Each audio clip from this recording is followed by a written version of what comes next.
Hey, move those routers there.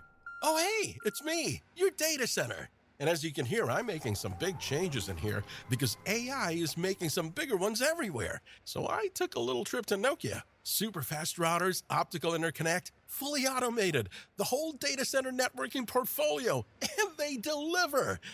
That's them. Hey, Nokia, right on time. Get your data center AI ready. Someday is here with Nokia. Okay, so you know that little lock icon you see on like some messaging apps? Right. Like, supposed to keep secrets safe. Well, imagine that lock. Right. But it suddenly like has a window open to a room where like top secret military plans are being discussed. Oh, wow. That's kind of what we're diving into today, like right at the heart of it. Right. So this deep dive we're doing, it's about a really unexpected security incident. Okay. That happened just last month, actually, in March 2025. Yeah. And it involves the messaging app Signal. Oh, okay. So we're going to kind of like unpack how Jeffrey Goldberg, the editor-in-chief at the Atlantic, Right. he accidentally ended up in a digital space where really, really senior Trump administration officials were actually strategizing military operations against Houthi rebels in Yemen. Oh, wow. So our goal here isn't just to like rehash the headlines that everybody saw. Right. We've actually dug deep. We've looked at a ton of reports from The Atlantic, The Guardian, The New York Post, NPR, PBS, the WSJ, and even AP News. We looked at them all to really, really understand what happened here, like why it carries so much weight, and like what are the even bigger questions that it raises about technology security and just how governments communicate in this like totally connected world that we're in now. Yeah.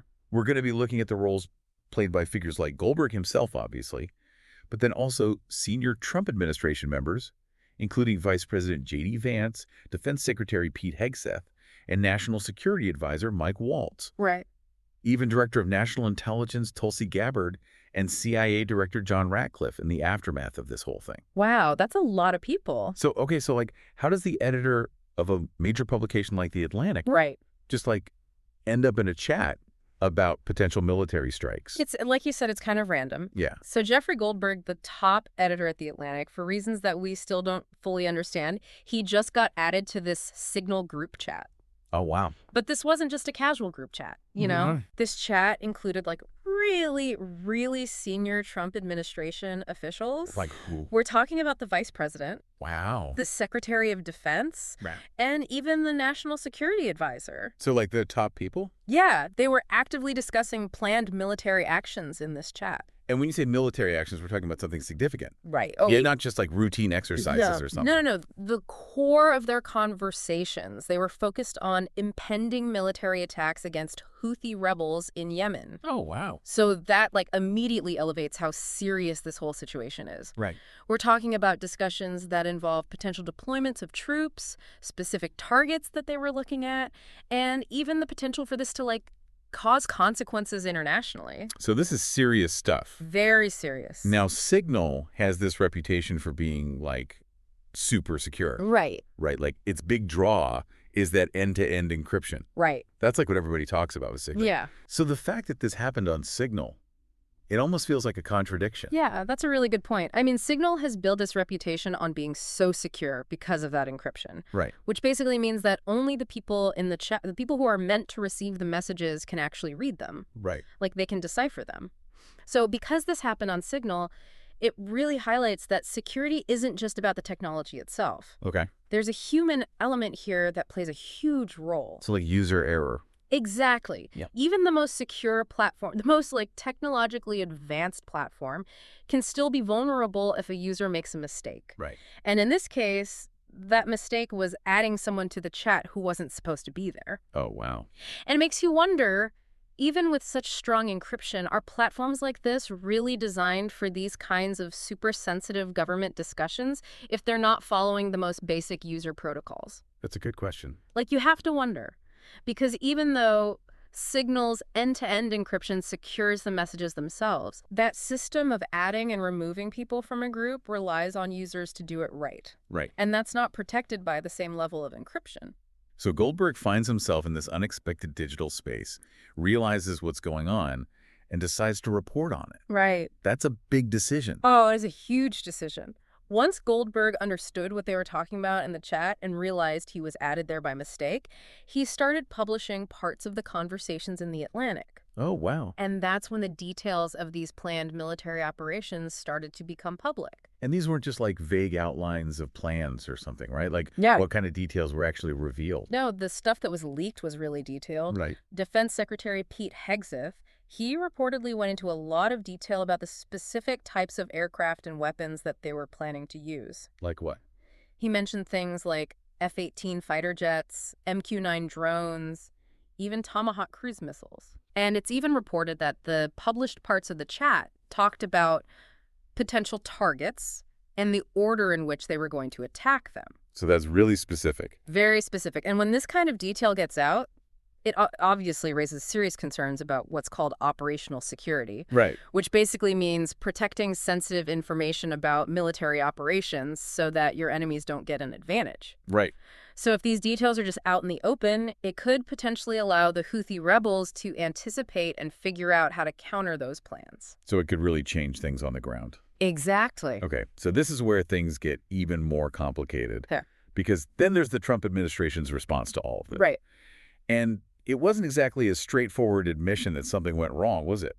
That's one way to put it. Yeah. The official stance from the Trump administration, and they repeated this over and over again, President Trump himself, intelligence officials like Director of National Intelligence Tulsi Gabbard and CIA Director John Ratcliffe, they all said that no classified information had been leaked.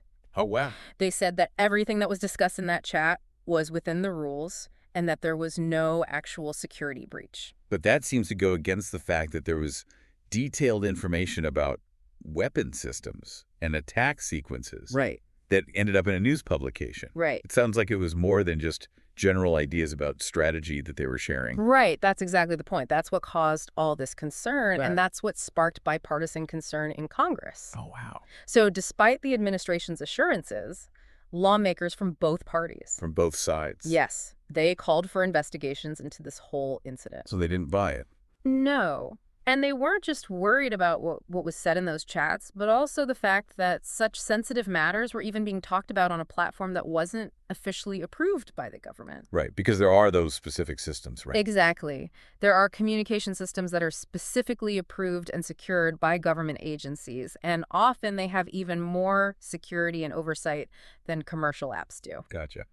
And the fact that a journalist just accidentally got access to this chat, Yeah. it raised some serious questions about their judgment and the protocols they had in place for handling this kind of sensitive information that affects national security. So it's not just about the content of the conversation. Right. It's about where the conversation is even happening. Exactly. Right. Which kind of brings up this bigger debate that we're always having. Right. About like what ways of communicating are actually appropriate for government business. Yeah. We all use these apps every single day for so much of our lives. So where do you draw the line when it comes to official government communication?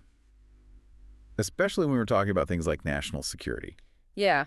That's the million-dollar question. Yeah. Because while apps like Signal offer this really strong encryption, a lot of security experts say that you shouldn't be using platforms that aren't specifically approved by the government for discussing classified information. Right. Because commercial platforms might not have the same level of like really rigorous oversight. They may not have independent security audits, and they might not have the specific safeguards that the government builds into their systems. Right. So this was kind of a wake-up call. Absolutely. Yeah. This incident was like a huge reminder of those risks, and apparently it led to the Trump administration reevaluating their communication protocols. Oh, wow. So they had to really weigh the convenience and the fact that everyone's familiar with these apps Right. against the very real risks to national security. Tough question. Yeah. And the media, obviously, they reacted to this in a big way. I remember seeing this story everywhere Everywhere. on all the news outlets. Outlets like The Guardian and The New York Post. They dedicated so much coverage to this story, really focusing on what this could mean for national security Right. and for government transparency. And even the public reaction was really interesting. Oh, yeah, it was big. Even late-night comedy shows like Stephen Colbert's, they were making jokes about this incident. Oh, yeah. They were making fun of how the administration handled it, Oh, wow. which I think shows that the public was skeptical about the whole thing. Yeah. And then people even started calling this whole thing Signalgate, Right. which shows you how big of a deal people thought it was. Right. Like a potential scandal. Okay, so if we kind of boil this whole Signalgate thing down to its most important parts, what are the key takeaways for you? Like, what should we really be paying attention to here? I think if we take a step back and look at the big picture, the most important thing to remember here is that it shows how vulnerable government communications can be. The fact that a journalist was accidentally added to this important chat really shows that there might be a gap between how easy it is to use modern technology and the really strict security that's needed for classified information. Right. And I think it highlights how important it is to have really clear and well-defined protocols for handling matters of national security, protocols that are enforced and followed every single time. Right. And it also sparked a really important nationwide conversation about the role of technology in government. Okay. How crucial it is to protect privacy, and how essential it is to have top-notch security at the highest levels of government. So we've taken a really deep dive into this signal security breach, and it's pretty clear that this wasn't just a small mistake. Yeah. It really shows us how complicated it is to handle sensitive information in this digital world that we live in. Exactly. And it leaves us with a question that we all need to think about. What's that? Given how useful and common these modern communication tools are, how can governments make sure that they're being efficient while also maintaining that really strict level of security that's needed to protect sensitive information?